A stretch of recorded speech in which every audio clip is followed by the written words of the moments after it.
There we go.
Good evening. Welcome to the After Hours show. This is Joe in Norway. I'm with the Autonomous Collective, and I'm joined by my comrade here, Ann Lee, a retired college professor and community member at the Daily Kos. She's a member of the National Council of Independent Scholars and is a contributor to the book, The Political Economy of Art, Making the Nation of Culture. I almost read the book Political Economy of Fart. My Smelly. my handwriting hasn't been what it used Smelly. to be. Well, I'm doing well. How's your week? Well, I'm a little colder than I've been in the past 2 weeks. Back in Norway after All that Spanish stuff. my southern sojourn. I will recommend, if you are going to be backpacking in the winter in the Valencian autonomous region, the mountainous autonomous region in Valencia, that if you're camping in hammocks anyways, just make sure that you sling them higher than the backs of the javelina and low enough so that the ibex don't knee you in the kidneys. Well, outside of that, we were a little chilly, but a little bit healthier feeling. Fauna. Back to the cold. So I thought I might do one of my favorite treats when I get down to Spain. My little breakfast treat, maybe not the most healthy thing in the world. Tortas de aceite de oliva, or olive oil biscuits, crackers, wafers. They're sort of like biscotti, maybe. I don't know. They have aniseed, the defining characteristic of them. But before we get into the food, I thought I might catch people up if they haven't, if they've been avoiding the news or paying attention to the news. There may be a few interesting things to pay attention to. Let me get my share here. I believe that's it.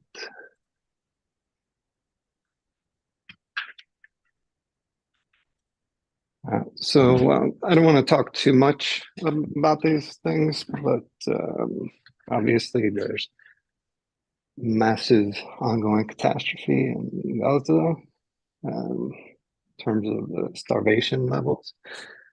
I just want to notify people, if they're interested, there's on Al Jazeera, and I believe probably Amy Goodman's Democracy Now!, and a few other places. Alex DeWall, he's executive director at the World Peace Foundation and author of Mass Starvation, the History and the Future of Famine. He discusses the issue regarding the different levels of starvation that Gaza is experiencing, and again, more ringing the alarm bells. I'll post the links afterwards, but he was on Al Jazeera, interviewed there, quite good, and also in the Truth Out, he had something. So he's on both Al Jazeera and Truth Out, had a little summary of it. Then there's also my fellow countryman. He's probably been making the rounds on Useful Idiots. I believe it was yesterday or today, they had released an interview with Dr. Maud Skilbert. He's a Norwegian physician, humanitarian, and activist, and a politician for the Red Party. That's one of our communist parties here in Norway. Yes. He's talking about the attacks on Israel's attacks on Gaza's hospitals, which he describes as pure evil. The level of, I think you could say he's quite strident in probably the most reasonable ways. He discussed international law, acting and working as a doctor under the conditions that people like him do. And he also touches on many of the fallacies plaguing all of the media reports. Particularly of interest was his discussion of the tunnel networks, namely that every single hospital in the world has tunnels. They use them for all manner of things, from transport to, avoiding people going from one part of the hospital to the other so that they avoid the air.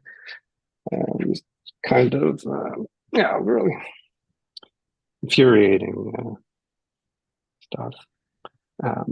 But the main thing I wanted to focus on was this Veterans for Peace. I'm not too working. I don't. Me and the military has always been at odds, but Veterans for Peace do great work, and there was something in this letter to the State Department that they've issued or released, thoroughly, referenced, discussing sending weapons to Israel.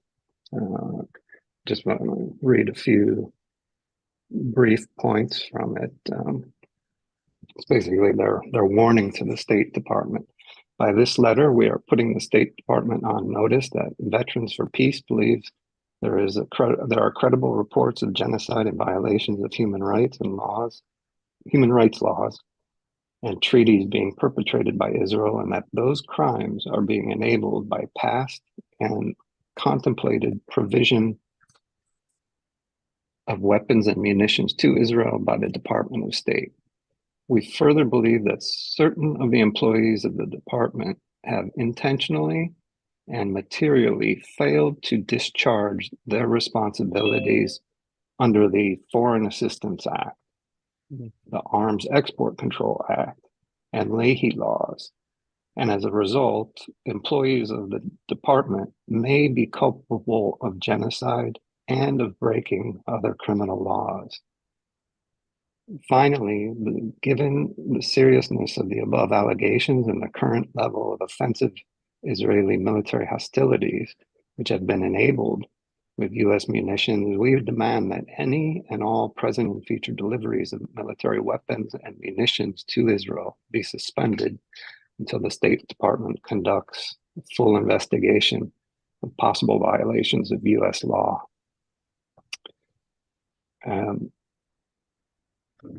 They have a website you can go to if you'd like to write to people. I strongly recommend reading their letter. It articulates specifically all of the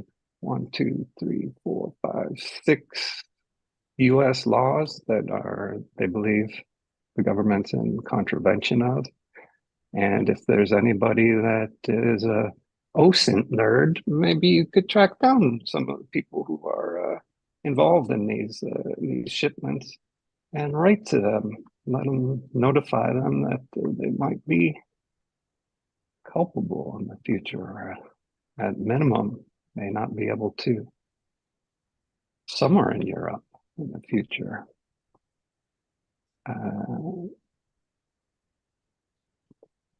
That's what I wanted to discuss there.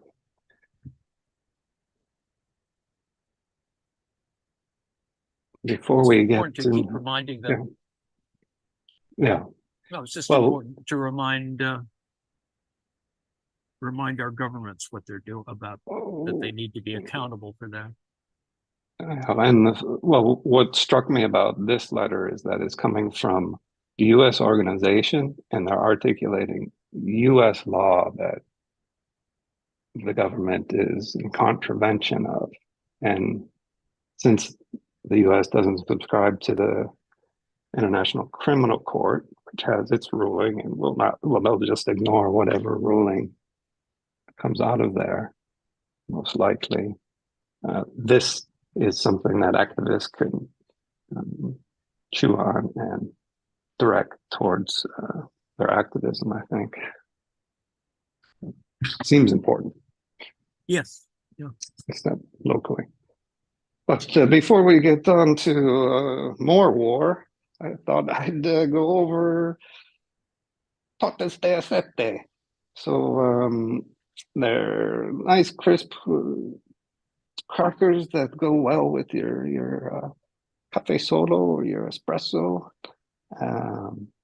They're a thin wafer that's dusted with sugar, and it's filled with the signature flavor is anise seed, not to be confused with star anise. These are different plants altogether. This is from a conifer. This is from something similar to fennel. If Nancy's in the house, maybe she could elaborate more for us. Star anise is a bit more stringent and bitter, but in a pinch, it'll work. I'm going to use it because I forgot the main ingredient, which is pastis or anise liquor. Liquor. So I'll boost that up there. So we do anise seed, sesame seed, lemon rind. You can choose to put cinnamon in it. Got a little sugar. You can use whatever sugar you like. I just got the refined stuff. Sorry, James. And salt. We've got the olive oil. So it's wheat flour, olive oil. Instead of yeast, I'm using my sourdough starter. And what I'm going to do now, while you dig into the Ukraine update, I'll basically heat up the olive oil, add the seeds and lemon zest to it so that the flavor's infused, and then I'll mix the dough and then roll it out. Normally after you roll the dough, you let it sit until it doubles in size, and then you can divide the dough into balls, roll them out. But with the little TV cooking show magic, suddenly it's doubled in size, the dough that doesn't exist yet, but we'll be getting this on quicker than normal. That's good. All you. All righty. Ukraine was a tough week, but so many things have happened. If you've been paying attention to today's news, there's a lot happened. Alex Navalny was, he was killed. He died. He was murdered, actually. He was in a penal colony above the Arctic Circle. and he supposedly was, quote unquote, taking a walk. And my understanding is that it was negative 31 degrees Fahrenheit. So taking a walk may mean something else. The point being is that he is now dead. The interesting thing is that it happens at an interesting time. You know, there's a defense conference at which his wife was attending, and she made an announcement there. Vice President Harris made an announcement. President Biden went into a slight rant today about Putin. All those things have been happening, and some suggest it was timed to coincide with that particular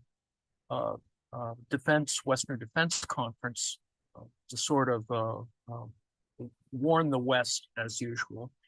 That may or may not be the case. There are no coincidences in one sense, if you want to think about intention. It could, of course, been a natural event relative to his being weakened, his immune system being weakened by the prior attempts on his life, which include, as I tried to joke about it, because we do have this kind of gallows humor about it, but the reality, of course, is remember that his underwear was a delivery system for a Novichok nerve agent, and he almost died then.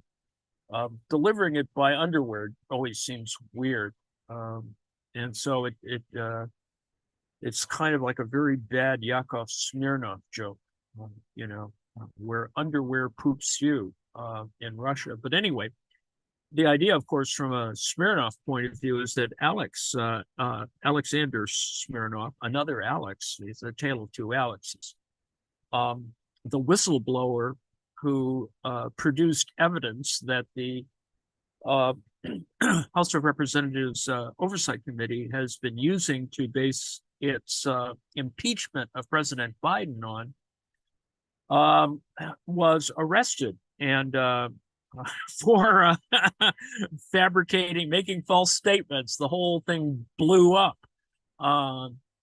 Essentially, there's no basis on which to produce such evidence, and President Biden made a comment about that today as well at the same time.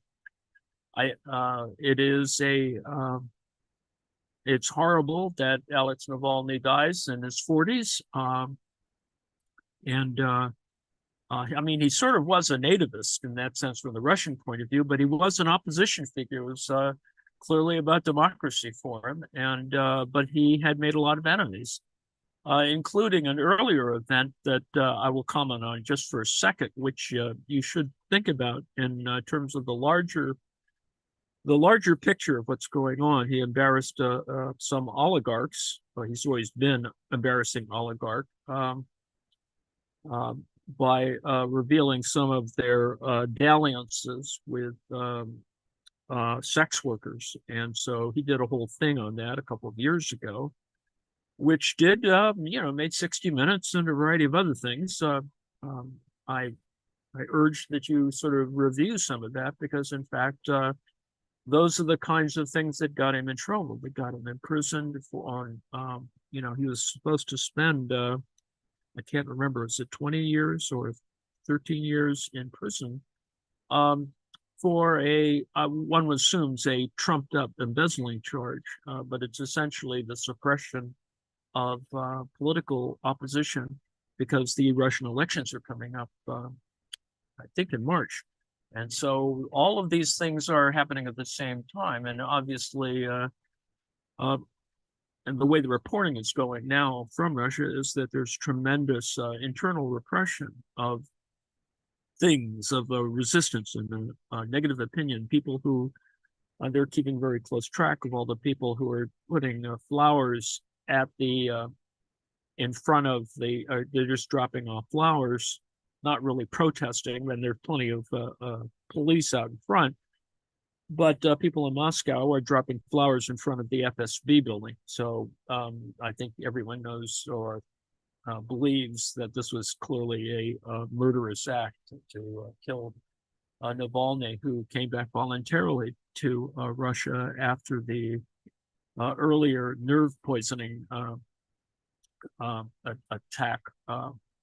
So anyway, it is very sad, and there is outrage across the globe relative to this in terms of resistance to the current political situation.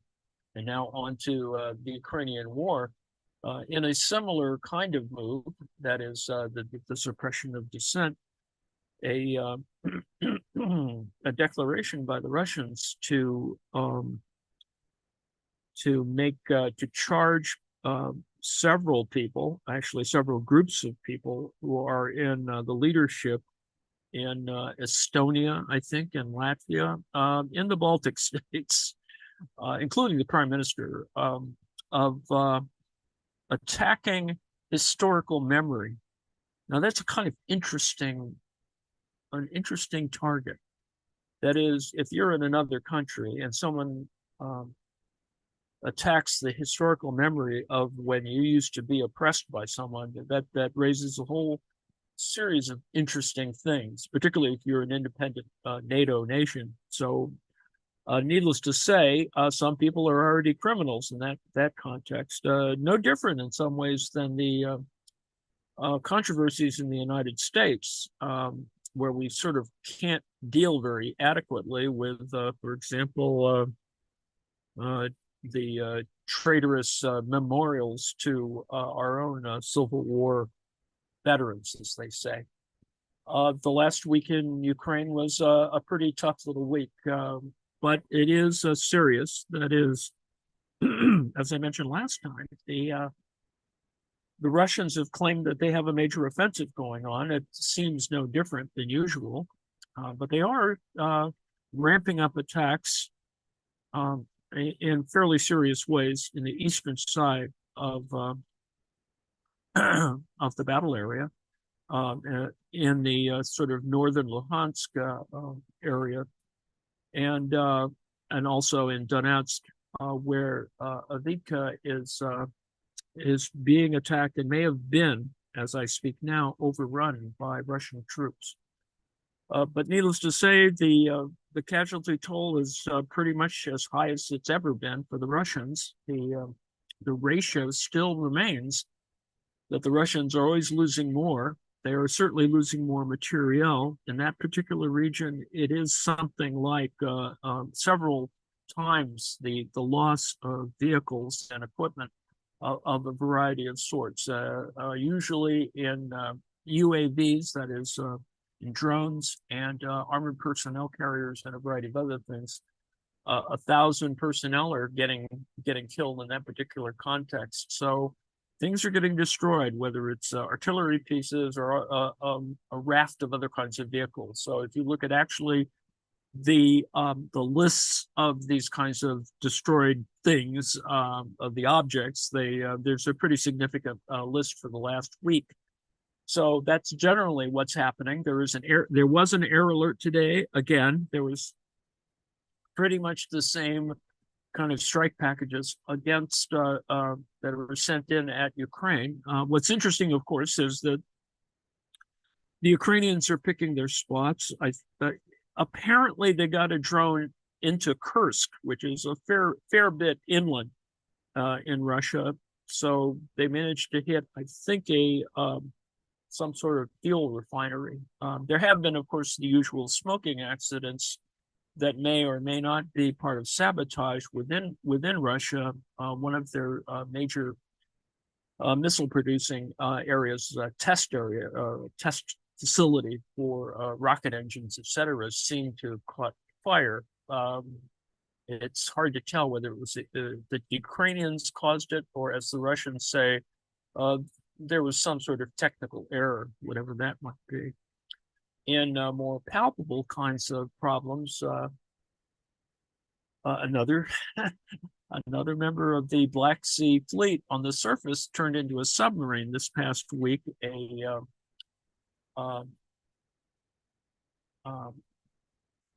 landing ship. It's an amphibious landing ship. I think in the original conception, there was going to be an amphibious attack on Odessa, but they clearly do not have enough ships to accomplish this particular feat now that they've sunk about 4.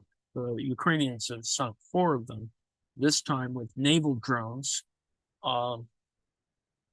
It is a significant number. It's a quarter of the Russian Black Sea Fleet has been sunk by a country that has no fleet. So that continues to be an interesting problem. In other cases, on the U.S. side, the budget for the U.S. budget for materiel, and the illusion, of course, is that this is money that will go to Ukraine. Well, really, they go to American members of the military-industrial complex to provide materiel for Ukraine. So actually, it is a budget allocation that provides income and revenue for U.S. businesses. So it is a very problematic and stupid thing that the GOP is doing by taking a recess rather than voting on in the House of Representatives on the particular budget bill that includes some $60 billion for a variety of things, including Ukraine. Needless to say, it is annoying enough people so that Mike Turner, the head of the Armed Services Committee, revealed some moderately or hinted at military information that the Russians were doing something sort of space-based satellite killing technology, which I think is there, but I think he was crying wolf in the sense that such a technology is not fully available, but many things are happening. There was an announcement that one of the new brand of hypersonic missiles has been tried on the battlefield in Ukraine by the Russians, and that is something that still needs evidence. But actually, that is problematic because they're very hard. They're very hard to take down or to take out.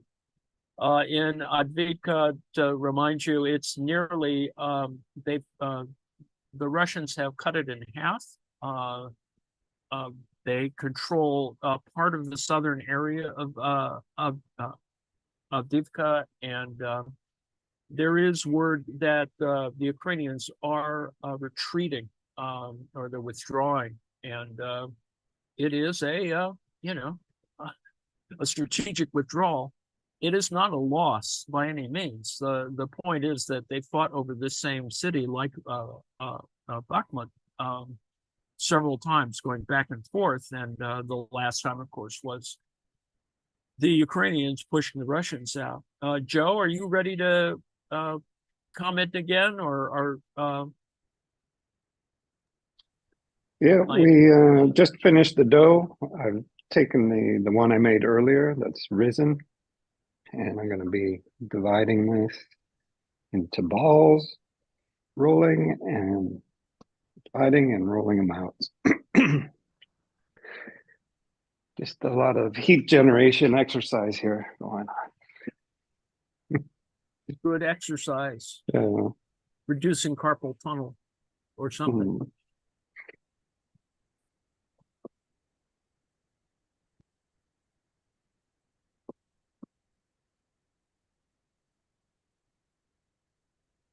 Okay, why don't I get back to my little yammering here while you make biscuits, which are, shall we call them biscuits or crackers?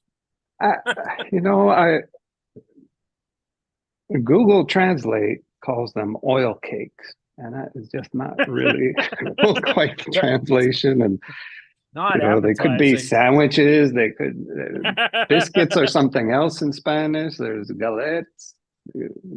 Galleta.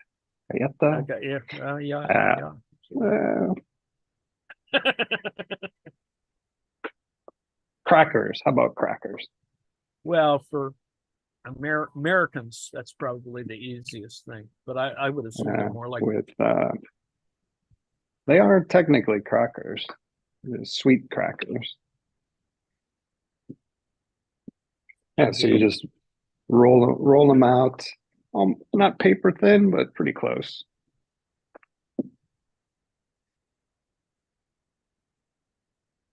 about like that. Cool. Do they puff up at all when you? They can, but they're they're supposed to be flaky, but mine have been more solid. So Uh-huh. I could be working the dough too much. Um, I have to do more research on experimentation.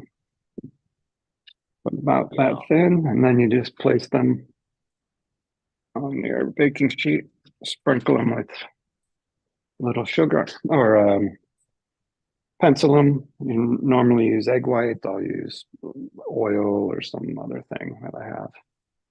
Sprinkle them with sugar, and then in the oven at 230 centigrade for 5 minutes ish. Ish. Oh, I could probably get 4 on a plate, so I got 2 batches to get going. Nice. Okie dokie.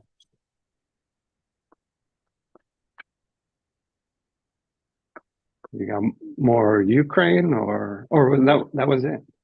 No, I'll finish up a Oh, little bit more on Ukraine. There was a 30 kilometer train barrier that's been created. It's just oh, they assembled the third. Oh, go ahead. yeah. So before you do, how did they take out the ship? I missed that. Oh, naval drones. They attacked it with 6 fairly large naval drones. They look like they were Okay, carrying I don't I know, saw 50. I saw a video from the sea.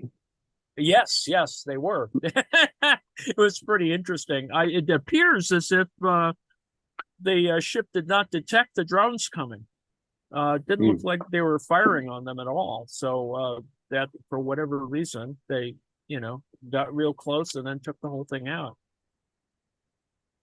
I mean, it is sad, of course, and my understanding is that there are 90 crew members missing. They didn't have Hmm. the Russians tried a search and rescue operation and failed. So it's a fairly big ship in the sense that it's probably the largest in the Russian inventory. Carries about 30 or so vehicles, armored personnel carriers of one kind or another. I think 10 or 15 tanks, or 10 or 15 tanks. It opens up in the front for amphibious assault. But they mainly have been using it to simply transport material from across the Black Sea. This was Hmm. sunk somewhere a little bit off of Sevastopol, and it's just a shame. But another submarine, another unintentional submarine in the Black Sea Fleet.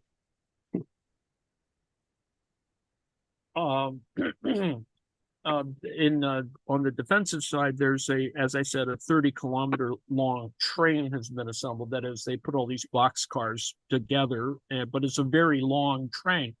A normal train is not anywhere close to 30 kilometers long. So some wags have been assuming that this constitutes a kind of temporary wall in Donetsk, but we'll soon see. It just may simply be that they're storing these, but the Russians try all kinds of stuff.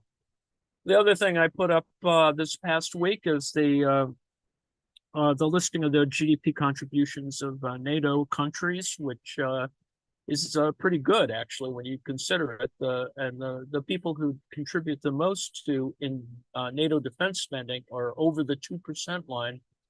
The one that Trump yammers about is Poland, United States, Greece, Estonia, Lithuania, Finland, Romania, Hungary, and Latvia, and England, or the United Kingdom. It's just interesting that those are the countries, and that Hungary is putting 2.4% actually in, even though it tends to be incredibly annoying about, but they did capitulate, and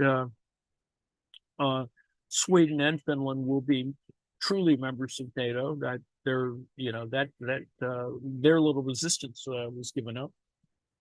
And the last item on Ukraine is that they found in storage 30,000 Maxim machine guns from World War I, and they were in good shape. And without getting too heavily into gun talk, the Maxim machine gun of that era can fire very long bursts, that is, for several minutes, which they're water cooled, and they're excellent because they fire so long for taking down drones. So I assume this is going to be integrated into air defense, not so much top of the line, frontline air defense, but probably territorial troops defending urban areas from drones. The Ukrainians continue to knock down drones, fortunately, but the problem is, of course, they're going to run out of stuff soon. And the issue of artillery shells is still an important point. The Ukrainians have been cutting back on artillery strikes, but they generally have never matched the volume of Russian artillery. And of course, as we've said before, the North Koreans are providing more shells. On the Western side, on the NATO side, there are stocks of ammunition ready. It's just simply about deciding to provide them to the Ukrainians. This is a whole other kind of question that needs to be worked out. And the final image that I would share would be the one for F-16s. The F-16 Ukrainian pilots are being trained in Romania. One of the first images of a F-16 decked out in the Ukrainian colors was shown recently. So at some moment, there's probably going to be some very interesting elements. And my last little thing is the rant on a whole bunch of things happened today. Donald Trump got hit finally with the penalties for the fraud trial. This is a very long story and goes back many years. The idea that Trump was inflating the value of his properties in order to get loans or make investments, and for taxes he would deflate the values of the same property.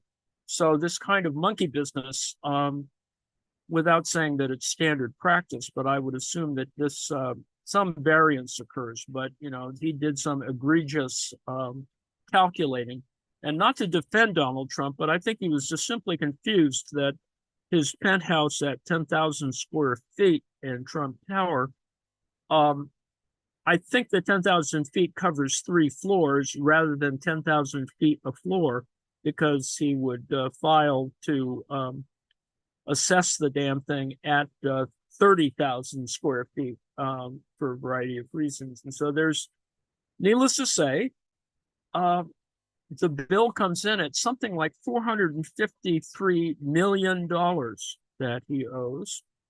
That's interest. That's plus penalties, and he has to stop doing business for 3 years, and he cannot do business in New York for 3 years, and it affects also for 2 years, and a fine of $4 million apiece. Don Jr. and Eric have to cough up some money and cannot do anything for 2 years. So this is a fairly significant dent in his budget. It is pretty much, it's close to the same size of debt or that Trump had in the 90s when the Russians bailed him out.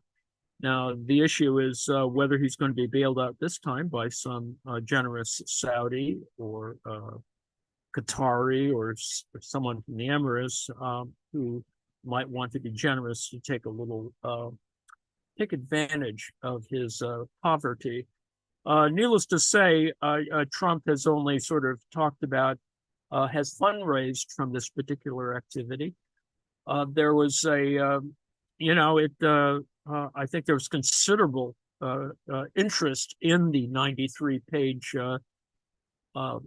judgment. It's actually fairly well written and includes a variety of other interesting elements, but particularly Judge Erdogan referring to the poet Alexander Pope, which I'll read in a second, but let me trouble you for some other elements.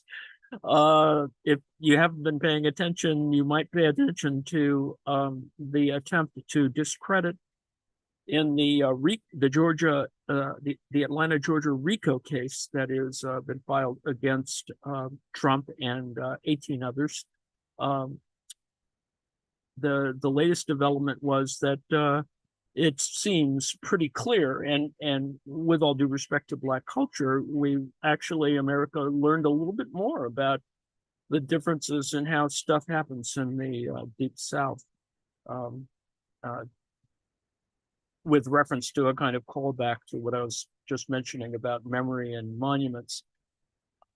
The fact is, Fani Willis resisted the attempts to accuse her of some kind of crime, of taking advantage of either the public purse or engaging in some kind of illegal personnel behavior with her Nathan Wade, who is her chief special prosecutor in the district attorney's office in Atlanta or in Fulton County. So it's all kind of interesting that it is simply delaying actions that are occurring.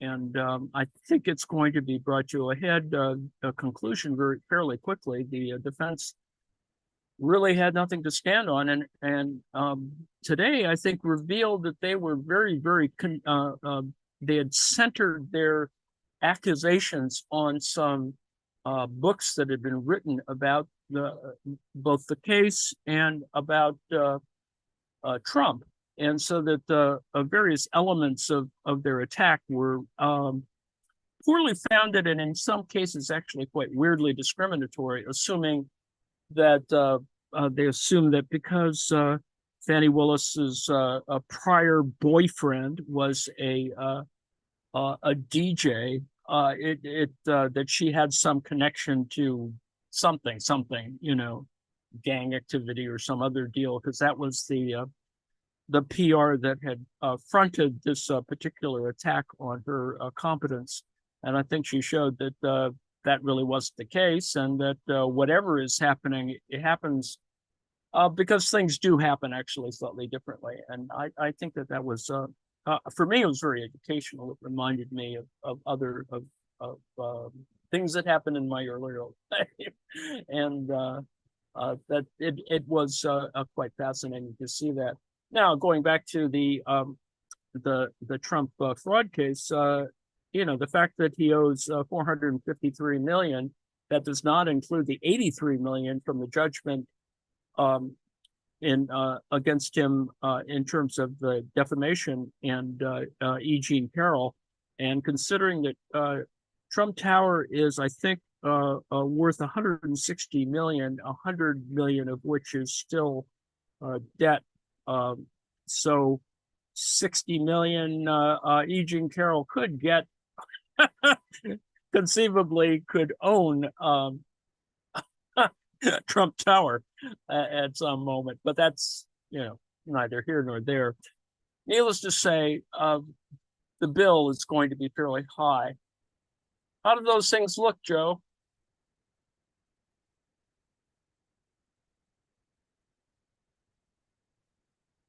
Oh, there we go. Oh, they're thicker than I expected. I hope you all are watching this with me. Let me, because we're reaching the end of our little activity here. Yes, Anna says that Trump Tower should be renamed the E. Jean Carroll Tower. I think that at some moment that will have to happen. It seems pretty clear that there will be things named after Navalny. I think in the big picture, it's pretty clear. There's Navalny does have a kind of martyr position if no one else does. Joe, do you want to talk about your biscuits for a second or not?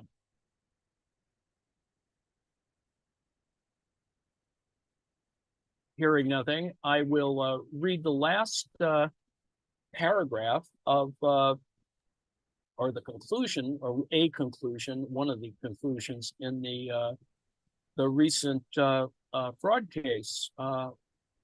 It's a section called Refusal to Admit Error.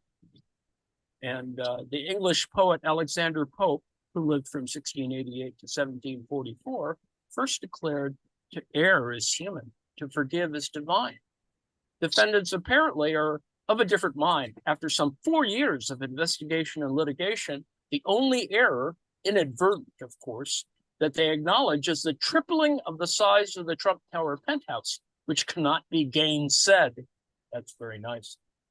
Their complete lack of contrition and remorse borders on pathological. They are accused only of inflating asset values to make more money. The documents prove this over and over again. This is a venal sin, not a mortal sin. Defendants did not commit murder or arson. They did not rob a bank at gunpoint. Donald Trump is not Bernard Madoff. Yet, defendants are incapable of admitting the error of their ways. Instead, they adopt a see no evil, hear no evil, speak no evil posture that the evidence belies. This court is not constituted to judge morality. It is constituted to find facts and apply the law. In this particular case, in applying the law to the facts, the court intends to protect the integrity of the financial marketplace and thus the public as a whole. Defendants' refusal to admit error, indeed to continue it, according to the independent monitor, constrains this court to conclude that they will engage in it going forward unless judicially restrained. Indeed, Donald Trump testified even today he does not believe the Trump organization needed to make any changes based on the facts that came out during this trial. Needless to say, damning of our Donald. How's that taste, Joe? Oh, I haven't tried it yet. We could give it a shot. I got to get these in the oven here. Just a minute. Oh, well, let me yammer a bit further then. So that was Judge Engeron? Sorry. Last batch. Yes. He wrote this. Wow. I assume. Pretty nicely written and damning, if nothing else. Needless to say, it becomes a very interesting historical document, and certainly will be referenced relative to whether people are going to be able to give him loans in the future or give any Trump thing a loan in the future. That is one of the other things that happened today. So things are sort of moving along. And this past week, they announced the date for the the hush money trial will start on the 25th of March, and there's plenty of whining Stormy Daniels.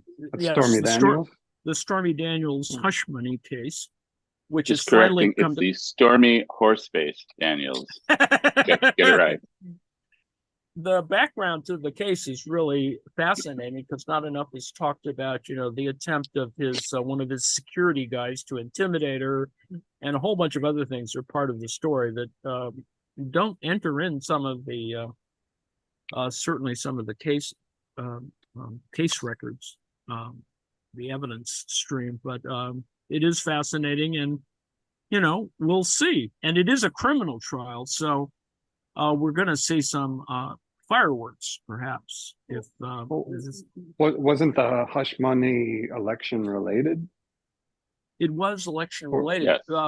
Yes. This is the difference between the federal case, which Michael Cohen went to jail for, and this is the one brought by the state of New York by the Attorney General. Oh no, in New York City by Alvin Bragg. That's the deal, and so this is different in that particular context.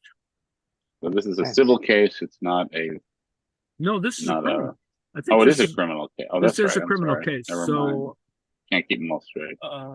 And it has a lot of evidence. I mean, I assume that part of this case will use the same material that was in the other case, and that is the actual recording of Trump, Right. saying how they're going to do weird stuff with the money. So we'll see. It will be a little tedious. It's unfortunate, but it is going to begin, and they say that it's some experts on well, at least I was watching MSNBC. Some experts say that it's not going to be as long a trial. It could be fairly short. It's fairly straightforward in that particular context. So we will have a result prior to the election in this particular case, and we'll see. I mean, he could get off, but there's a lot of folks that aren't Right. doing bets on these kinds of activities. But they've had so much time to work on this that I assume it's fairly airtight, but we'll see. This feller's in court as much as the United States is at war. Constantly, it's Well, he's in there deliberately too, because he uses every opportunity when he actually appears to do a grandstand and raise money. So well, he gets a lot of attention for it. It's part of the campaign activity. It is. Considering It's basically he's very deftly incorporated it into the campaign. And he's obligated to physically be there in court. So this is going to take some time away from the campaign, such as it is. Well, that's the thing. He doesn't really need to campaign. It's over, right? I mean, if he didn't show up, nothing would happen. He'd still get the nomination. Oh, yes, indeed. Yes, indeed. Even if he did nothing from here on out. So. Oh, yes, but it's the grift needs to keep going, right? I mean, the fundraising letter came out right after the release of the results today on the fraud thing. I'm sure it did. They're taking money away from me. It's a lot of weird whining. They're going after you. Aside from the strain, and he tried to fundraise off his weird love letter to Melania from yesterday. That was the weirdest one. That is one of the weirdest. The strangest little love letter. And I Melania, I love you. Even though of all the horrible things that people have done to me, you stuck with me, even though you're never around. And for those of you who are also reading this, make a contribution. Give me some money. That's pretty much what it said. And it did have certain structural features that made it look like actually Navalny's last letter to his wife, which made it even weirder. And so, is he starting to sell supplements yet? We're not there yet, but no, but he sells NFT cards and trading cards. So indeed. Oh, yeah, that's right. No difference. I don't know. I don't know if there are Trump Stanley big cups yet. There probably are. There's probably something in the works for. I mean, the damn things cost what, $40? So you figure $80 for a Trump, big gulp. The best one was the trading card with a swatch of the suit actual that he was wearing when he was arrested. That's right. So they claim it. So they claim. It's pretty great. I mean, I'm just surprised they didn't build reliquaries that you could buy for the suit fragment, like the pieces of the True Cross or something. But anyway, how did they taste, Joe? Oh, they're still coming out of the oven. I got a couple, maybe 1 or 2 more minutes. There we go. Maybe we could talk about what's coming up later. Oh, indeed. Is John here? John, can you tell us about Twilight Zone? Oh, yes. So we'll be watching 2 episodes of The Twilight Zone. One from season 1 and one from season 2. So these are 25 minutes apiece. And these are attempts at a more lighthearted approach at Twilight Zone episodes. And I will let the audience be the judge of how well that works.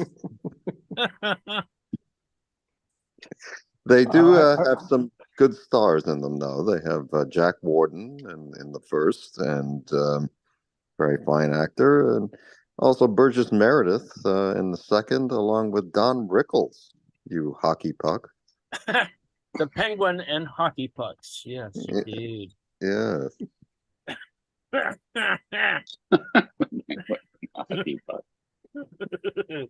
Well, I wish I lighthearted would have might be known. in order, given the week we've had. Yes, That's- that's true. That's I in wish I 30 would have minutes. known. I wish I would have known there were lighthearted Twilight Zone when I exposed my young children to it way too early. Oh,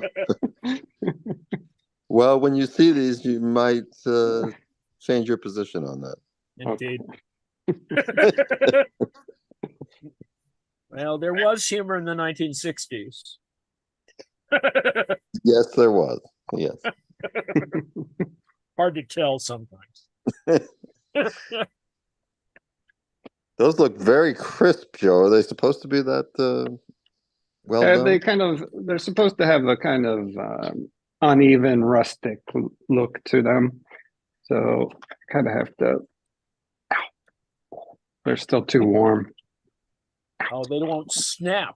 But they will snap, won't they? They're supposed They to. will.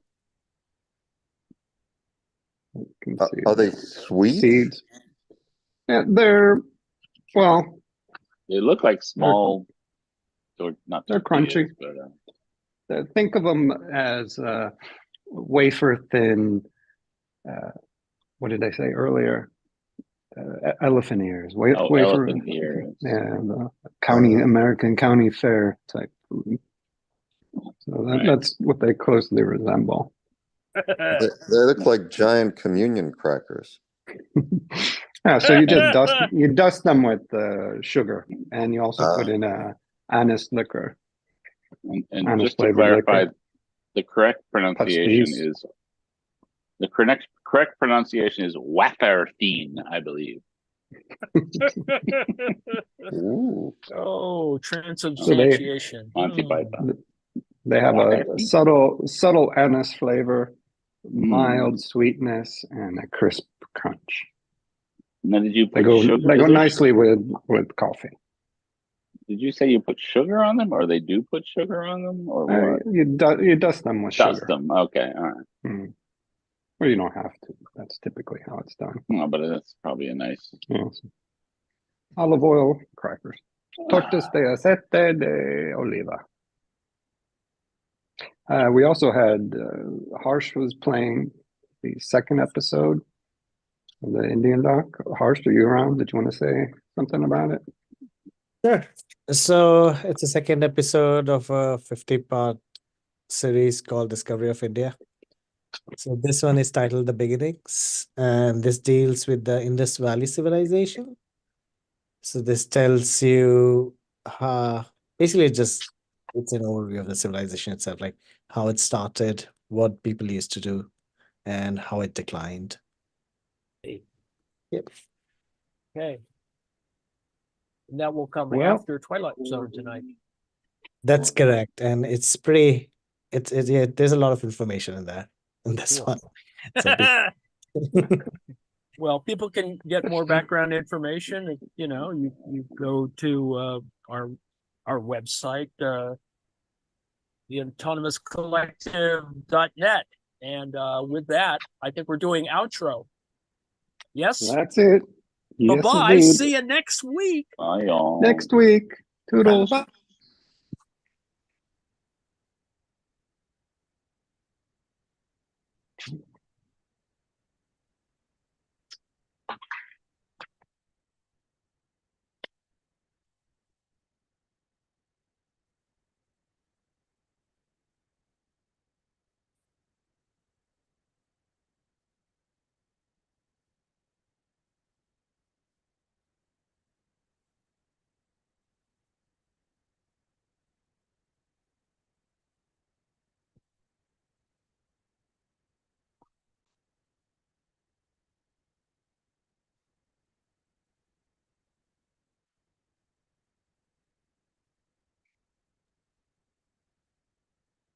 I suppose we can hum along. God damn it. Why is the sound off? Where's the fucking sound? I can't hear anything. I can't hear anything. You, where is the sound?